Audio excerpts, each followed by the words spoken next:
Oke, perkenalkan nama saya Finansius Pedro Firando, saya dari kelas M1. Di sini saya akan menjawab soal UTS mata kuliah mata kuliah perilaku konsumen, mata kuliahnya Pak Adi Mursalin. Jadi saya aktif dalam menonton video Pak Adi Mursalin di Instagram mengenai mata kuliah perilaku konsumen. Saya menonton 2 video yang ada di Instagram Pak Adi tentang perilaku konsumen.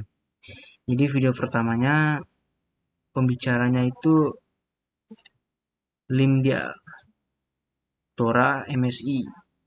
Topik yang dibahas di video itu pengambilan keputusan konsumen. Kemudian ringkasan mengenai isinya, ada beberapa tahap-tahap dalam pengambilan keputusan konsumen adalah sebagai berikut. 1. Need recognition. Seorang konsumen yang sadar akan keperluan. Kemudian yang kedua, tahap mencari informasi mengenai sesuatu yang diinginkan. Kemudian tahap yang ketiga, penilaian seseorang konsumen dalam mengumpulkan serta mengevaluasi pilihan alternatif.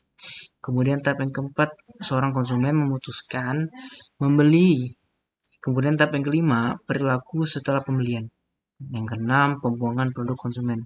Kemudian video kedua yang saya tonton yaitu pembicaranya Profesor Dr. Insinyur Ujang Surmarwan, MSc. Jadi topik yang dibicarakan pada video tersebut mengenai model keputusan konsumen. Isi dari video itu membahas perilaku konsumen, yaitu semua kegiatan dan tindakan serta proses psikologis yang mendorong tindakan tersebut pada saat sebelum membeli. Ketika membeli, menggunakan menghabiskan produk dan jasa setelah melakukan hal-hal di atas, yaitu kegiatan mengevaluasi. Konsumen terbagi menjadi 2 macam.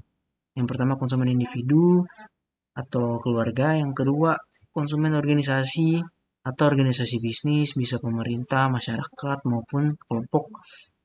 Perspektif riset perilaku konsumen terdiri dari pengambilan keputusan, eksponensial, pengalaman.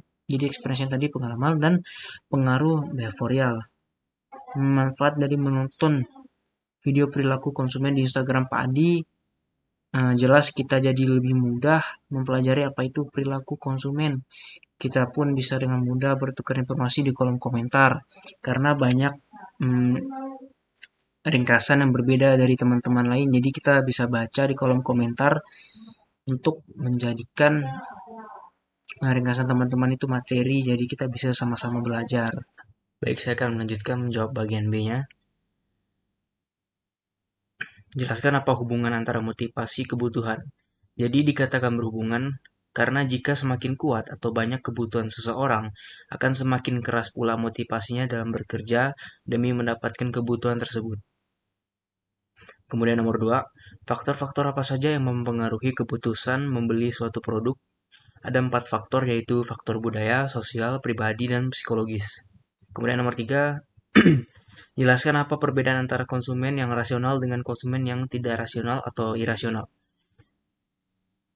Suatu pertimbangan pembelian yang dilakukan konsumen dapat dikatakan irasional jika konsumen tersebut membeli barang tanpa dipikirkan kegunaannya.